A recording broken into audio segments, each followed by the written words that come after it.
Значи одговараат продавачот на карти, обезбедувањето, осомничене за жал, мислам тоа е вам памет, Панчо од ДНК, сите да бидат криви, па дури ако треба и од Вленке даеме еден, ама никако да биде осомничен другарот на Шурата, директорот на БВ, никако да бидат осомничени лица кои што година дена раководат со ОВР Кочани и СВР Штип, кои што се директен избор на Христијан Мицковски, спроведен преку Панчо Тошковски и Александар Јанев. Затоа што се свесни дека ако тие одговараат, ако тие се најдат позади решетки, тогаш ќе треба да се види одговорноста кај министерот и кај претседателот на владата.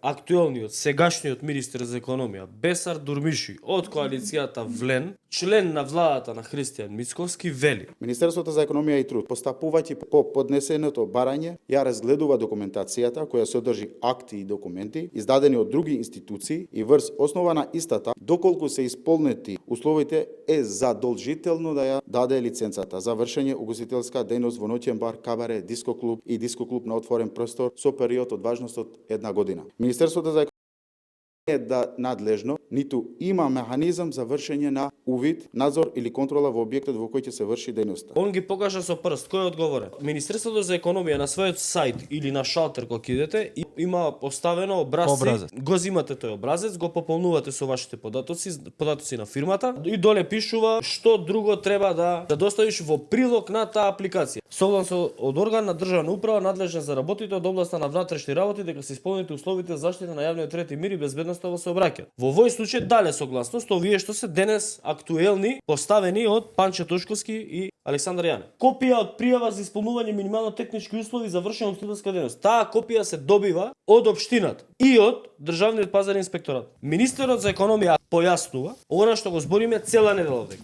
Министерството за економија нема обврска, ниту механизам да ја проверува веродостојноста на доставените документи во прилог на апликацијата. За тие документи гарантираат институциите кои што ги издале тие документи. Контрола на дозволите за употреба на пиротехнички средства врши единствено МВР во држава. Ако овие секој викенд користеле пиротехнички средства, МВР морала да провери дали они имаат дозвола за употреба на пиротехнички средства.